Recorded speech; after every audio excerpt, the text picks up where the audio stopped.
هو انت ازاي بتنظم يومك، تنظم دراستك وبتذاكر اول باول وما بتزنقش نفسك في الاخر؟ احب اقول لحضرتك ان انا قعدت طول عمري ماشي اول باول. لا مش كده، انا كداب حبيبي. انا عمري ما ذاكرت اول باول غير في سنه اولى ونص سنه ثانيه طب كده. من بعدها بدات اشتغل واعتمد على نفسي جنب دراستي، وبدا الموضوع يتضغط. زي ما قلت لك في الفيديو اللي فات، انا اتعودت من سنه ثانيه طب او ثالثه طب تقريبا ان انا ادي كل حاجه حجمها، وان المذاكره ما هي الا جزء من يومي مش يومي كله. ما اديهاش اكبر من حجمها عشان ما تفعصنيش. كل حاجه ضريبه، وضريبه كده ان انا كنت دايما بتزنق زنقه الكلاب. تقول لك انت تعمل 1 2 3 4 فتسمع كلامي بقى، علشان الراجل المنظم بوفتيكا 7 سنين طب ماجستير ومش عارف كذا، وبشتغل طول السنه وباجي في الاخر اقعد زنقه الكلاب زيك عادي. انترناشونال زنقتيشن اوف هاو. هقول لك اقرب زنقه افتكرها في ليالي امتحان، كانت بقى 10 ايام على ماده وهي النساء. انا فتحش فيها ولا كلمه. وما تنساش برضو تعمل لايك وسبسكرايب وتفعل الجرس وتطلع له قرنين، تاخد الفيديو ده وتشيره مع اصحابك عشان الكل يستفاد. ونبدا بسم الله.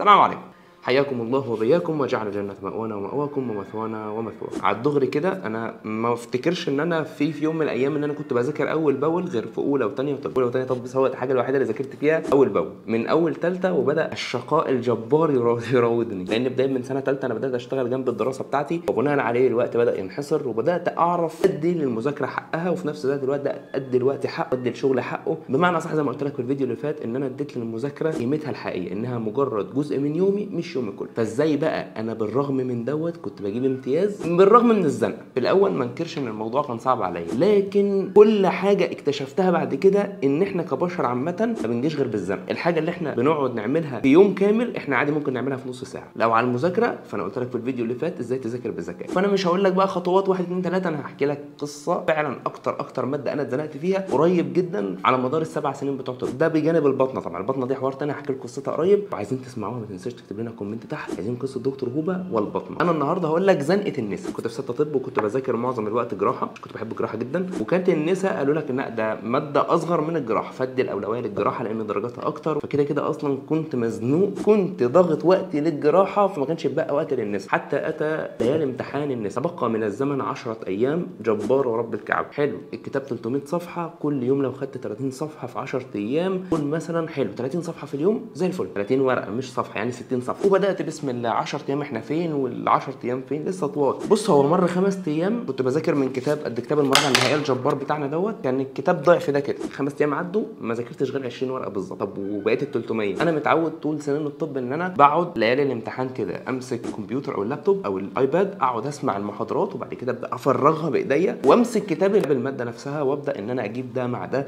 واقارن واشوف انا فهمت ايه وما فهمتش ايه وسقطت ايه. ده كل ده بيحصل في ليالي الامتحان، والوقت بيكفي. انا بالنسبه لي 10 ايام احسبهم بالثانيه. انا عندي دلوقتي 48 محاضره، كل محاضره ساعه، فانا قدامي 48 ساعه هتكفي عليهم اخلصهم، بعد كده اقعد بقيت الوقت كله يا انا يا الماده دي. فالزنقه بتعلم والله العظيم. مفيش حاجه اسمها انا متاخر والوقت فاتني وانا هاجل. يعني ما بنعملش زيكم كده اللي هو ايه الامتحان كمان شهرين انا هاجل بقى. مفيش الكلام ده اصلا. ترمك كله شهرين تقعد تذاكر وانت في الميكروباص اصلا رايح الامتحان. عبد الرحيم ورا الكاميرا كان بيفتح الماده اصلا وهو مروح الامتحان اصلا. حلو، احكي لنا بقى 5 ايام ما ذاكرتش غير 10 ورقات. ال5 ايام التانيين ايه؟ في الواقع انا دي لاول مره في حياتي ان انا اخالف الطبيعه اللي انا اتعودت عليها. طريقه المذاكره اللي قلت لك في الفيديو اللي فات، انا متعود كده اسمع محاضره افرغها، افتح الكتاب اللي هو 900,000 صفحه افرغها في 30 40 ورقه كبيره اللي هو الاي 3 زي ما انا بعملها في كورس الاحياء اونلاين كده، اللي هو لم كم كبير في مكان ضيق وخلي عينك تشوفه كله فيما يسمى الخريطه الذهنيه. انا دماغي بتيجي بكده، المعلومات الكتير ببدا احطها في ورقه واحده واربطها، فالموضوع بيبقى معايا سهل. النساء ما حصلش كده، وكنت مستهي في الماده الصراحه، وكنت مستقلها والاصغر من الجراحه والدنيا سهله فيها، لحد ما اكتشفت ان كل الاعراض في كل امراض النساء يعتبر متشابه. كلهم بينزفوا وجع، كلهم مش عارف كذا. فبدات الدنيا تخش في بعض، وانا مش متعود ان انا اذاكر من كتاب، واديت الماده اقل من حجمها بكتير، او بمعنى صح كاني تعديت منك وربي اني تعديت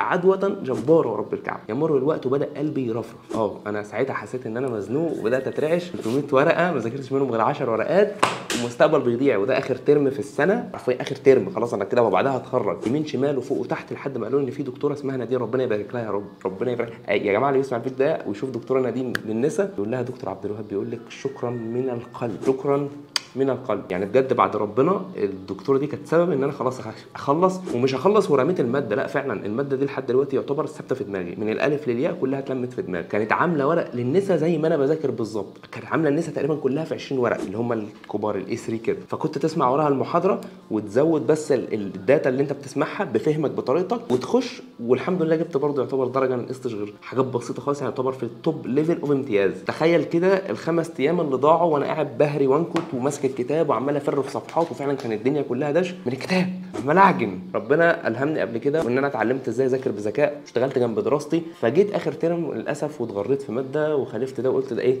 هتتلم كده بسرعه، دوبك اقراها مرتين ثلاثه، شفت ان الدنيا كلها شبه بعض والدنيا عجنت. كل اللي حصل معايا ان انا ربنا بعتها لي من السماء، فسبحان الله دول 5 ايام ودول 5 ايام، 5 ايام بالطريقه العقيمه ديت ما لميتش فيهم اي حاجه. ال5 ايام التانيين لميت فيهم المنهج كله في 20 ورقه بتفاصيل، ويعتبر جبت الدرجه النهائيه واتخرجت، والحمد لله بقيت دكتور ومسؤول في مستشفى مسؤول عن روح ناس، وما سبتش الماده وكل حاجه فيه. نطلع بالفيديو ده في ايه؟ طالع من القلب والله بكل تلقائيه جباره ورب الكعبه، ان دايما في وقت، وانك دايما تتعلم ازاي تذاكر بذكاء، وانك ما تستخفش بقدراتك، انك ما تديش المذاكره اكبر من حجمها، وكذلك ما تستهيفهاش، ما تديهاش اصغر من حجمها، علشان في الحالتين لو اكبر هتفعصك ولو اقل هتكعبلك. وبلاش دايما تاخد ان اللي بيعمل مجهود اكتر هو اللي بيلاقي، لا والله خالص، الموضوع كله اللي بياخد الطريق الاسهل وبيحصل معلومات اكتر هو اللي بيجيب في الاخر. 5 ايام قررت فيهم تجربه الاطفال. لو عايز قصه تجربه الاطفال اكتب لي في الكومنتات تحت. عايز قصه دكتور هوبا وماده الاطفال، وربي انها كانت ماده كده.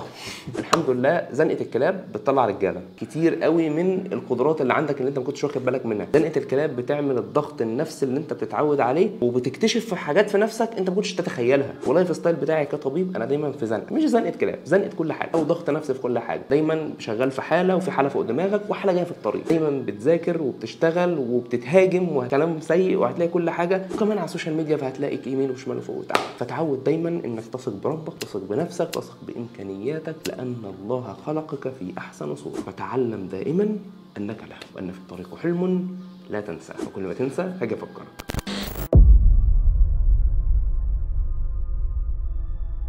اعمل لايك بقى وسبسكرايب وخد الفيديو ده كده وابعته لاصحابك وقول لهم زنقه الكلاب بتطلع ايه؟ رجاله. اخيرا صلى الله وسلم وبارك على سيدنا محمد وعلى اله وصحبه اجمعين. and as always be healthy and be safe.